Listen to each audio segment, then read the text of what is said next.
Hello everyone, कैसे हैं आप सब। उम्मीद है आप सब अच्छे होंगे और डेडिकेशन के साथ अपने एसबीआई क्लर्क की प्रिपरेशन कर रहे होंगे।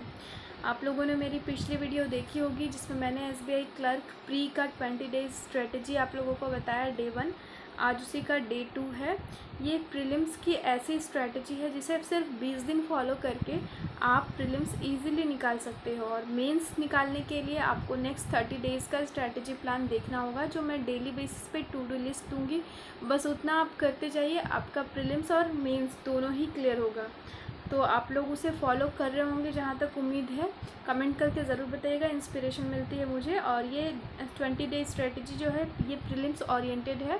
यहाँ पे हम करंट अफेयर कर रहे हैं, इंग्लिश का पार्ट भी कवर कर रहे हैं जो हमें मेंस में हेल्प करेगा, और साथ ही साथ इसमें हम प्रीलिम्स पे फोकस कर रहे हैं, प्रीलिम्स पे ज़्यादा ध्यान दे रहे हैं। तो हम प्रीलिम्स के सेट्स यहाँ पे लगा रहे हैं, तो आप लोगों को ये काफ़ी ज़्यादा हेल्प करेगा। इसके बाद ये 20 डेज़ जैसे ही ख़त्म होते हैं, 30 डेज़ जो नेक्स्ट होंगे उसमें हम सिर्फ मेंस के मार्क्स लगाएंगे, जिससे हमारा मेंस का सारा चीज़ कवर होगा। और करंट अफेयर तो हम अभी से ही कर रहे हैं, तो आगे हमें परेशानी नहीं होगी। तो आप लोग अगर इस चीज़ को फॉलो करते हैं तो डेफ़िनेटली आपको सक्सेस मिलेगी। एक बार इस चीज़ को अप्लाई करके देखिए, और अगर वीडियो पसंद आए तो ज़्यादा से ज़्यादा शेयर कीजिएगा, ताकि ज़्यादा से ज़्यादा लोगों को इसका फ़ायदा मिल सके। तो बिना टाइम को वेस्ट किए आइए वीडियो स्टार्ट करते हैं। ये आज हमारा डे 2 है, जिसमें मॉर्निंग में 6 से 8 का स्लॉट रखा, वो आप अपने अकॉर्डिंग रख सकते हो।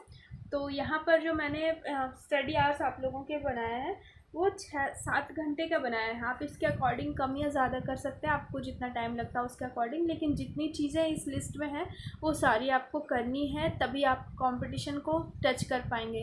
क्योंकि आपको अगर जॉब लेनी है तो इतनी मेहनत तो करनी ही पड़ेगी। तो मॉर्निंग का जो टाइम है वो मैंने आपके जो लर्न है, जो हमें याद करने हैं, उन सब चीज़ों के लिए रखा है। क्योंकि वो हमारे सुबह का जो टाइम होता है वो हमारे लिए ज़्यादा फ्रूटफुल होता है, हमें ज़्यादा चीज़ें जल्दी याद होती हैं। तो सबसे पहला हमारा काम है मॉर्निंग में उठने के बाद वीकली जो करंट अफेयर मैंने आप लोगों को बताया था वो एक बार रीड कर लेना। क्योंकि डेली बेसिस पे जो करंट अफेयर आते हैं काफ़ी लॉन्ग होते हैं, लेंदी होते हैं, जिससे आप देखकर घबरा जाते हो कि एक दिन का इतना सारा न्यूज़, और आप उसे स्किप करते जाते हो। तो इसलिए आप लोग वीकली प्रेफर करो। वीकली में चीज़ें उतनी डिटेल में नहीं रहती हैं जितनी हमें चाहिए, एग्ज़ाम ओरिएंटेड उतनी ही चीज़ें रहती हैं, और आपको काफ़ी हेल्प करेगी और आपको इजी भी लगेगा। तो सबसे पहले आपने वीकली करंट अफेयर जो मैंने बताया था 1 to 7 अप्रैल, जो आप अप्रैल मंथ का स्टार्टिंग से कर रहे हो, वो ही चीज़ें रीड कीजिएगा। अगर आपके पास आपको ज़रूरत नीड महसूस हो रही है तो आप उसे नोट भी कर लीजिएगा। पॉइंट्स जो होंगे इंपॉर्टेंट पॉइंट्स, वो सारी चीज़ें नोट कर लीजिएगा, तो रिवाइज़ करने में आसानी होगी। तो आपको अप्रैल के फर्स्ट वीक का करंट अफेयर पढ़ लेना है। एक दिन में तो हम नहीं कवर कर पाएंगे, इसलिए कल भी आपका 1 से 7 अप्रैल का था। हम लोग 3 दिन तक एक वीक का पढ़ेंगे, 3 दिन तक एक वीक का करंट अफेयर पढ़ेंगे। 3 दिन काफ़ी है एक वीक के करंट अफेयर को कवर करने के लिए, क्योंकि अभी हमारा एग्ज़ाम जल्दी है।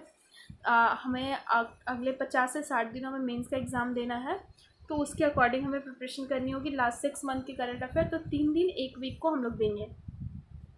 तो पहला वीक जो होगा अप्रैल का, उसे हम स्टार्टिंग में मॉर्निंग में उठकर एक बार रीड कर लेंगे, जो हमें ज़रूरी लगेगा उसे हम नोट कर लेंगे। उसके अलावा जो मैंने आप लोगों को बताया था मैथ्स की कैलकुलेशन स्पीड में जो हेल्प करेगी, टेबल, स्क्वायर एंड क्यूब्स, ये सारे याद करने, वो सारे आपने पढ़े ही होंगे। तो एक बार उसे फिर से देख लीजिएगा, जिससे वो चीज़ें जो है रिवाइज़ हो जाएंगी और धीरे धीरे अपने आप याद हो जाएंगी। उसके बाद जो अल्फ़ाबेट की नंबरिंग मैंने आप लोगों को एक ट्रिक बताई थी पिछली वीडियो में याद करने के लिए, वो आप लोगों को ज़रूर हेल्प करेगी, एक बार ज़रूर देखिएगा।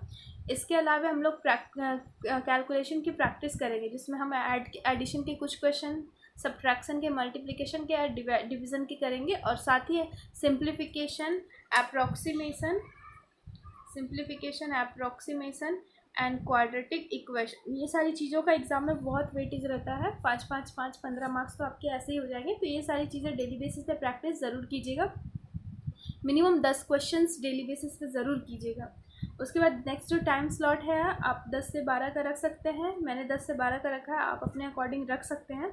द हिंदू का हमें न्यूज़पेपर पढ़ना है, न्यूज़पेपर से वर्ड कलेक्शन करने हैं, और एक डायरी मेंटेन करना है। कॉपी पेन लेकर बैठना है, डायरी मेंटेन करना है, उस पर सारे हार्ड वर्ड्स लिखने हैं, उसके मीनिंग लिखने हैं, सिनोनिम, एंटोनिम, सारी चीज़ें कर लेनी है, लिख लेनी है। लिखने से चीज़ें बार बार माइंड में रिकॉल होंगी और आप लोगों को जल्दी याद होगा, इसलिए चीज़ों को नोट करते रहिएगा। इसके अलावा चैप्टर वाइज मिसलेनियस टॉपिक जो है वो हम करेंगे।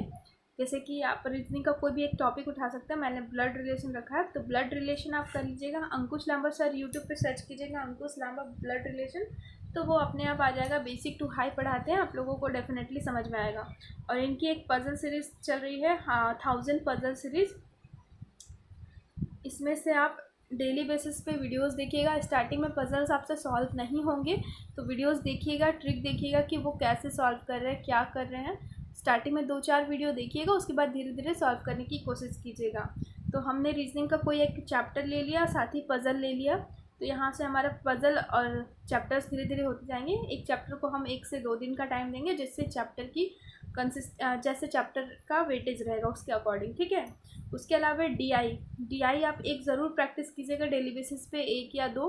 प्रीलिम्स के बहुत हाई लेवल के डीआईज नहीं होते हैं, तो डीआई के लिए आप स्टडीफाइड यूट्यूब चैनल सर्च कीजिएगा। वहाँ पे उन्होंने बहुत सारे आशीष अरोड़ा सर जी हैं, वो बहुत सारे डीआईज करा चुके हैं, तो वहाँ पे आप लोगों को ज़रूर हेल्प मिलेगी। और अमर सर जो है बेसिक टू एडवांस डीआई पढ़ाते हैं, वो यूट्यूब चैनल भी सर्च करके आप देख सकते हो। तो यहाँ से हमारा डीआई हो गया, जिसका काफ़ी वेटेज रहता है इस एग्ज़ाम में, तो एग्ज़ाम ओरिएंटेड क्वेश्चन ज़रूर देखिएगा। और साथ ही साथ हमें एक मॉक डेली बेसिस पे देना है, क्योंकि हमारे पास अब ज़्यादा समय नहीं है। और आप मॉक दे सकते हो, मॉक के अलावा प्रीवियस ईयर पेपर आपको ज़्यादा हेल्प करेगा, ज़्यादा फ़ायदे रहेगा आपके लिए, क्योंकि उससे हमें आइडिया लगता है कि लास्ट कैसे क्वेश्चन पूछे गए थे। तो प्रीवियस ईयर पेपर देना मत भूलिएगा। यहाँ पर मैंने 2019 का प्रीवियस पेपर लिखा, आप गूगल पर सर्च करोगे आपको मिल जाएगा। तो एक प्रीवियस ईयर पेपर को आप डाउनलोड कीजिएगा, प्रिंट आउट निकाल लीजिएगा, जैसे आपको सहूलियत हो। आपके पास लैपटॉप है तो उस पर दे सकते हो, मोबाइल पे टाइमर लगा के आपको वो पूरा मॉक देना है 1 घंटे का। उसके बाद 1 घंटा उसके एनालिसिस में देना है, क्योंकि डीप एनालिसिस बहुत ज़रूरी है। तो एनालिसिस में देना है प्रीवियस ईयर पेपर, आपसे क्या चीज़ें बन रही है, क्या चीज़ें नहीं बन रही है, कैसे बनानी चाहिए, क्या होना चाहिए, ये सारी चीज़ों पे आपको डीप एनालिसिस करना होगा, तभी आपके मार्क्स इम्प्रूव होंगे। तो ये सारी चीज़ें हो गई, हमारा डे जो है यहाँ पे एंड हो गया। एंड में हमें क्या करना है, जो हमने सुबह से पढ़ी हैं, जो भी करंट अफेयर पढ़ी है, जो भी टेबल्स वगैरह याद की हैं, जो भी लर्न करने वाली चीज़ें, उन्हें रात में सोने से पहले एक बार रिवाइज़ करना है। क्योंकि जो चीज़ें हम पढ़ते रहते हैं उसे अगर बार बार रिकॉल किया जाए तो हमें रट्टा मारने की ज़रूरत नहीं होती, वो ऑटोमेटिकली हमें याद हो जाती है। इसलिए मैं हर दिन रात में आप लोगों को बोल रही हूँ कि चीज़ों को रिवाइज़ कर लीजिएगा। तो रिवीजन किया हमने सारी चीज़ों को, जो हमने करंट अफेयर किया था, टेबल किया था, अल्फ़ाबेट का नंबरिंग किया था, एट्सेट्रा, वो सारी चीज़ें हमने एक बार रिवाइज़ कर ली, देख ली। उसके बाद हमें क्विज़ेस देने हैं, जो हमने करंट अफेयर पढ़े उस क्विज़ेस देने हैं। क्विज़ेस आप डिफरेंट वेबसाइट से दीजिए, अलग अलग क्वेश्चंस मिलेंगे आपको, जो आपने सुबह से पढ़ा उसी टॉपिक पे होंगे, लेकिन अलग अलग टाइप के क्वेश्चन होंगे। तो एग्जाम में कैसे क्वेश्चन पूछ जाते हैं इसका आइडिया आप लोगों को लगेगा। अड्डा 247 ऐप है, ग्रेडअप ऐप है, अफेयर्स क्लाउड का ऐप है, जिसमें क्वेश्चन आते हैं, डेली बेसिस पे क्विज़ आते हैं। वो सारे क्विज़ लगा के सोइए, आपने जो करंट अफेयर पढ़ा है वो रिवाइज़ हो गया। इस तरह से आप अपने ड्रीम जॉब को पा सकते हो, अगर आप ये स्ट्रैटेजी अपनाते हो तो। आई होप आप लोगों को पसंद आ रही होगी। प्लीज़ ज़्यादा से ज़्यादा शेयर कीजिए, ताकि मुझे पॉजिटिव रिस्पॉन्स मिले और इस तरह की वीडियोज़ मैं डेली बेसिस पर लेकर आती रहूँ। Thank you all, have a nice day, God bless you.